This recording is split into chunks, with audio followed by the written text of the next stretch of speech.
This is Nightly Business Report with Tyler Matheson and Sue Herrera. There's no question, the system is broken. The CEO of Mylan responds to a wave of criticism over EpiPen price hikes, points fingers, and pledges to make the treatment more affordable for some. A mountain of controversy. The market may be calm, but investors are looking desperately for direction from Fed officials gathering in beautiful Jackson Hole. Secret message. Researchers may have found new sounds, not software, that could one day hack your phone. Those stories and more tonight on Nightly Business Report for Thursday, August 25th. Good evening, everyone, and welcome. The CEO at the center of a firestorm responds to the heat. Heather Bresch, the $18 million a year head of Mylan, the company that makes EpiPens, tried to shift the blame for drastic price hikes on the life-saving medication to insurers and drug benefit managers today. In an interview with CNBC, she also vowed to help reduce the cost of the emergency allergy drug for some people. As we've been reporting, the drug's retail price has risen more than 500% over the past decade, and that has caused a fierce reaction from customers on Main Street, lawmakers in Washington, and investors on Wall Street. Today, Brian Sullivan asked Mylan CEO the questions many want answered. Facing backlash from the public, the government, and the stock market, Mylan CEO Heather Bresch defended their recent price increase over the EpiPen and announced a way to lower the price for many Americans. Bresch spoke exclusively to CNBC on Thursday and tried to answer the question of why they can't just roll prices back down after the hike, but what they are doing to reduce costs in other ways. Had we reduced the list price, I couldn't ensure that everyone who needs an EpiPen gets one. So we went around the system. That's what we announced today. This savings card is equivalent to cash, $300. So effectively, we're cutting the price in half. Many will argue, though, this is not enough, as the price hike may still leave many paying more out of pocket, especially those with no insurance or those with high copays or deductibles. The price of the EpiPen needed to treat people having violent allergic reactions has risen from about $100 7 years ago to more than $500 or $600 today. Bresch says that while her company has faced the brunt of the blame, the entire drug distribution system is at fault and needs to be changed. Congress and the leaders of this country need to quit putting their toe in this topic and really fix this. We have an outdated, inefficient system. The patient shouldn't, but you know what's happening? The patient is paying twice. They're paying full retail price at the counter, and they're paying higher premiums on their insurance. It was never intended that that the patients would be paying list price. Never. The system wasn't built for that. Bresch's argument is that there are simply too many different players between the drug maker and the consumer, with each taking a big cut. She told CNBC she wants to change that and is working on a way to sell more directly to the consumer. But before Mylan can do anything, it still faces political heat, as a bipartisan group of senators, along with Hillary Clinton, have expressed outrage, with some calling for an investigation into this and other drug price increases. Over the past 10 years, the average price of nearly every prescription drug in America has risen by an average of 40%, far more than the rate of inflation. For Nightly Business Report, I'm Brian Sullivan. One of Mylan's biggest critics is Senator Chuck Grassley. He says that the EpiPen savings card is not enough. The chairman of the Senate Judiciary Committee continues to press the drug company for answers about the price hikes. He also said he may look into the so-called middlemen in the healthcare system, specifically pharmacy benefit managers. They negotiate drug prices on behalf of players like insurers. We need to look more at PBMs. I'm not going to say I'm having any hearing at all. I'm going to wait until I get the answer from Mylan. At that point, if that answer isn't legitimate and the prices don't go down, then we'll talk about having a hearing. That focus on the middlemen is pressuring shares of pharmacy benefit managers like Express Scripts and CVS Health. So is it the middlemen that incentivize higher drug prescription prices, as the Mylan CEO says? And what role do they play in the healthcare system? Meg Terrell is here with that part of the story. Meg, let's start by explaining what these middlemen are. How did they come to be, and why do they occupy such an important spot in the chain of distribution? Yeah, a lot of what's come out today is just the murkiness of kind of the supply chain in the drug industry, and pharmacy benefits managers play a role in that. So essentially what their role is to negotiate drug prices on behalf of insurers and employers. So they get a lot of covered patients. So Express Scripts, being the biggest one, has about 80 million covered lives on its biggest plan. And then they use that leverage to go to drug companies and say, okay, give us a bigger discount on this drug, and we'll give you a better placement on what's called a formulary. So maybe a lower copay for patients. And when there are multiple drugs in the marketplace, they can try to pit those against each other to get bigger discounts. She mentioned the fact that she feels the middlemen are a big part of the problem. You talked to Express Scripts, and what did they have to say? We did. We talked with their Chief Medical Officer, Dr. Steve Miller. He took great issue with the idea that they would actually be contributing to drug price increases. And in fact, he issued a challenge to Mylan. Listen to this. We would love to see lower drug prices. We pass the savings that we take from the marketplace back to our plans. And so I challenge her. She can lower the price today, and we'll make sure that our patients get lower copays and our plans pay lower prices.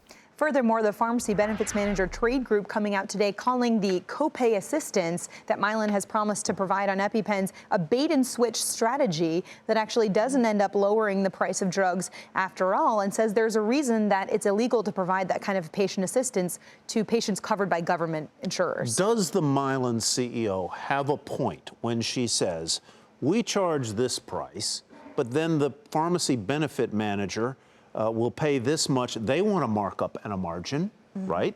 The pharmacy wants a markup and a margin. And so when you get to the end user, the customer, they're going to pay X plus. Certainly she has a point that a lot of the middlemen take money from the system. They want to make a profit too. That's right. And this is a point that the drug industry has been trying to push for a long time, and that hasn't really gained any traction, I think because it is so murky. It's hard to understand what happens to our drugs when we go to the pharmacy and when we pay for the drug. So she does have a point in that there is a lot going on in the middle there, and a lot of people in the drug industry agree with her that that contributes to rising prices. So why isn't there more competition or generic alternatives for drugs like EpiPen? Joining us now to talk about that is Peter Pitts, former FDA Associate Commissioner and currently President of the Center for Medicine in the Public Interest. Peter, welcome. Thank you very much for joining us. My pleasure. You know, the EpiPen situation certainly has grabbed all the headlines, and rightly so, given the fact that there really is no alternative right now, anyway, to the EpiPen.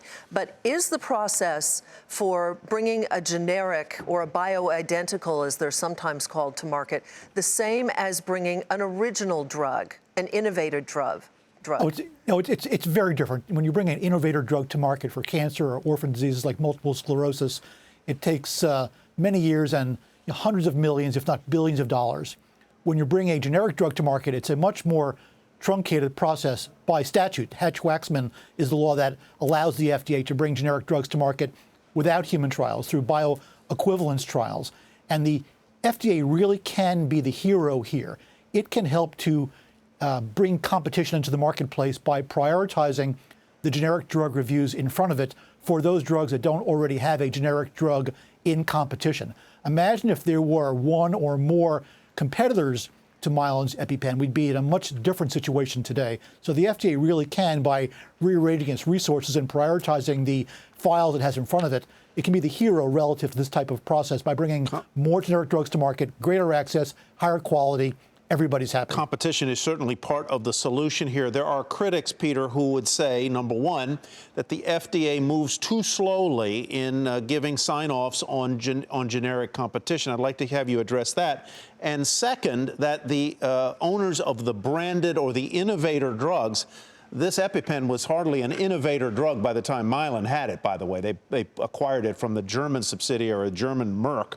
But there are those who would say that those companies, owners of the branded drugs, do not make it easy for the generics to get in. Comment on that as well. In fact, they don't want them in. Sure. Well, there are two issues. Let me address them both. First, let me talk about the FDA and its role in expediting these types of programs to market. During the whole Turing Pharmaceuticals Martin Shkreli fiasco, it came to light that, in fact, it was not a generic drug, but a drug that simply had no generic competition. And because of a lot of pressure from a lot of good people, the FDA had said it's going to rearrange its resources to make sure that drugs that don't have a generic competition, that those files will be prioritized and that the review times will be moved down from 2 to 3 years to 6 months. So they said that in March before the Mylan thing came to our attention.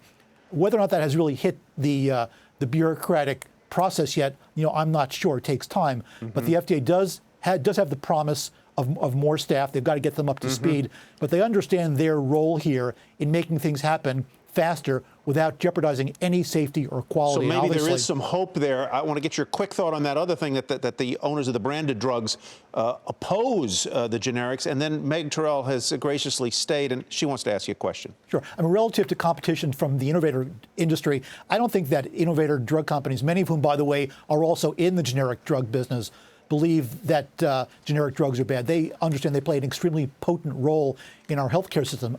Over 85% by volume of all the drugs in this country are generic drugs. So, there's no getting away from that. I don't believe anybody wants to squash competition. That's what drives a free market system. Right. Well, to Tyler's point, though, I mean, you do see these citizen petitions filed by Mylan trying to fight Teva's EpiPen, or Teva trying to fight Mylan's challenges to its multiple sclerosis drug Copaxone. So that clearly does happen, just trying to keep competition off the market. But going back to the FDA, why does it take a situation like this, gathering so much media attention, to try to inspire them to act? I get notifications of dozens of drugs that are in shortage, important chemotherapy drugs. The FDA knows it has a lot of shortages going on. Why can't it act faster to approve more competition to those? And in fact, drug shortages is one of the reasons that the FDA is moving now to bring these first-to-market generics to market quicker. I mean, you don't want cancer or HIV drugs to be in short supply because there's only one manufacturer. That was kind of one of the electrical shocks that got the FDA off of its behind to get things done. I think that when it comes to things like citizens petitions and other kind of IP-related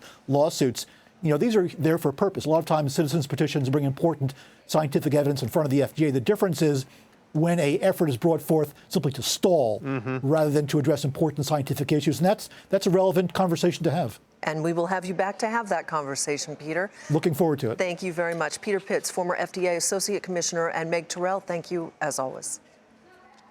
On Wall Street, healthcare stocks fell for a second straight day, dragging down the broader market, which traded in a fairly narrow range one day ahead of Fed Chair Janet Yellen's big speech. More on that in a moment. The Dow Industrials off 33 at 18,448. NASDAQ down 5. The S&P was off nearly 3. A red letter day. The economy is the focus of that annual meeting of central bankers taking place in the mountains of Wyoming. Ahead of Fed Chair Janet Yellen's speech tomorrow, the Federal Reserve is coming under increased scrutiny for its recent policy decisions. Steve Leisman reports from Jackson Hole.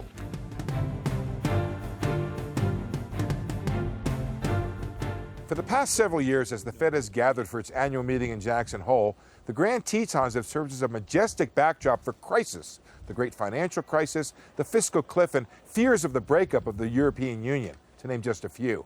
But as markets await Fed Chair Janet Yellen's speech Friday, the debate is less about fighting crisis and more about removing accommodation. Fed speak for raising interest rates. Labor slack is coming out of the labor market. We're making frustratingly slow progress, but some progress on inflation. And I think that GDP growth in the second half of the year will be stronger because the consumer is strong. And even the second quarter GDP number, which was disappointing because of an inventory adjustment, but final demand was in fact strong. So yeah, I think the case is strengthening. I'm not going to speculate on which meeting. There's still plenty of reason for worry. U.S. and global growth has been sluggish. Inflation remains below the Fed's 2% target. The fallout from Brexit, though initially less dire than predicted, remains a cause of global concern, as do prospects for weaker Chinese growth. But some Fed officials still say the U.S. economy is strong enough to withstand higher rates. I do think it is time to move that rate. That doesn't mean I favor high rates. It doesn't mean I think that needs to happen rapidly. I agree that a gradual move in these rates. But under conditions where we're seeing employment move in the direction it is, where we're seeing low and stable inflation, I think it's fair to say we could remove some of that accommodation. To George, the greater risk is a Fed that remains too low for too long and foments bubbles in asset markets that could pop. The meeting will center on the Fed's framework for deciding on interest rates, a point of frustration and bitter criticism among some. Former Fed Governor Kevin Warsh, in an op-ed called Fed policy erratic, questioned the bank's credibility and said the Fed is poorly positioned to battle the next recession, which he said is closer than the Fed believes. So despite the serene setting and relative calm in markets, the Tetons will still frame a Jackson Hole symposium rife with controversy, though perhaps this year, not crisis. For Nightly Business Report, I'm Steve Leisman in Jackson Hole. Still ahead, Donald Trump is not spending nearly as much as Hillary Clinton on TV ads, and the broadcast industry is taking notice.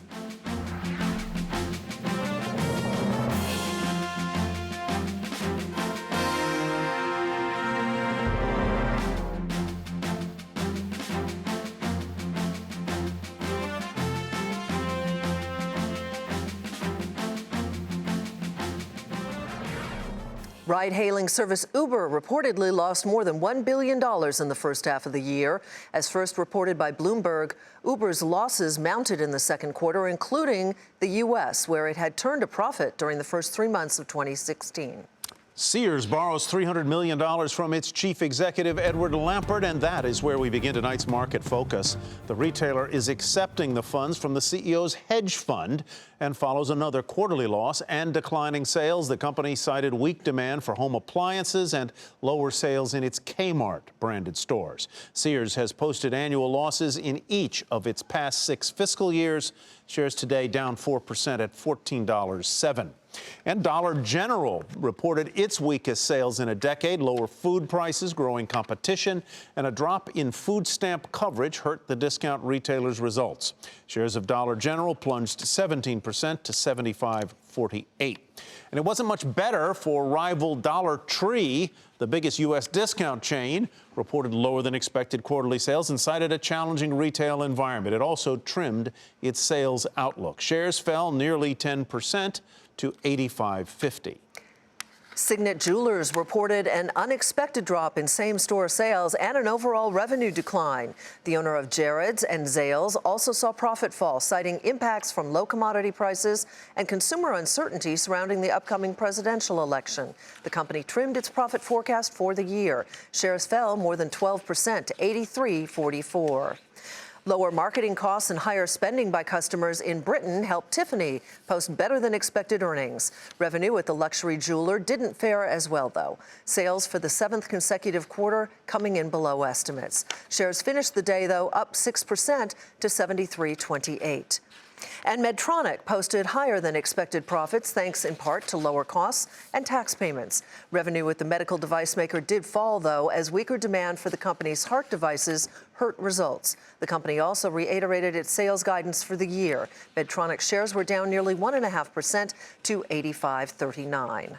Republican presidential nominee Donald Trump has appeared on broadcast and cable television programs often, to put it lightly, during this campaign season. That means he doesn't have to spend as much, he thinks, on advertisements, and the media business is taking notice. Julia Borston has the story.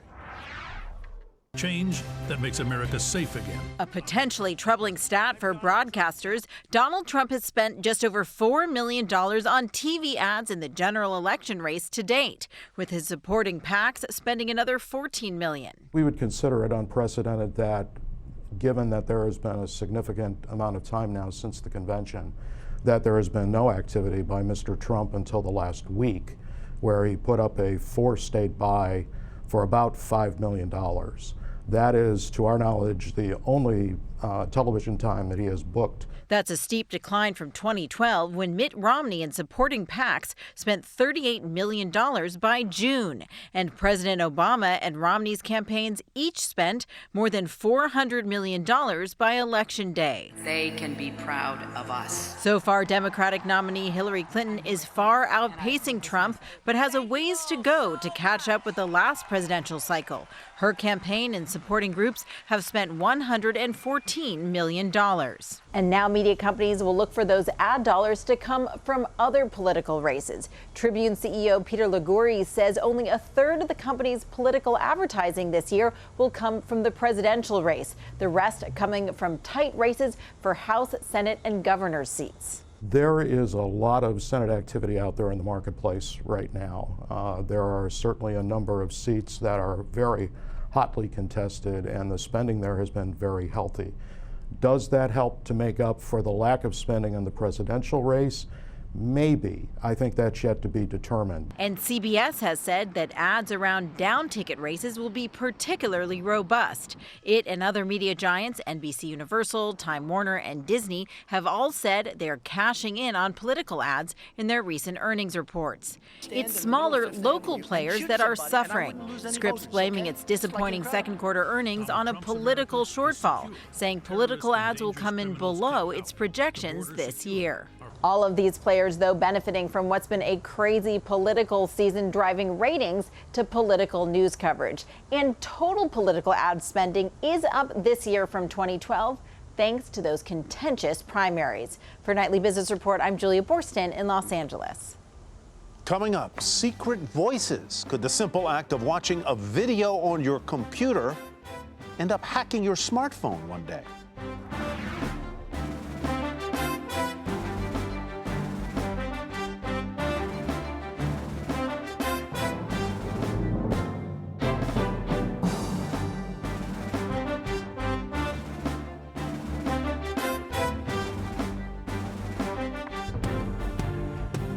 Here's a look at what to watch tomorrow. As we reported, Fed Chair Janet Yellen will speak at the annual symposium in Jackson Hole.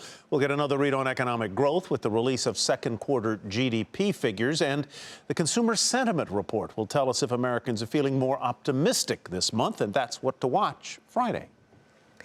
Could watching a video hack your smartphone? It may seem far-fetched, but a team of researchers came up with a secret command that could actually hijack your device.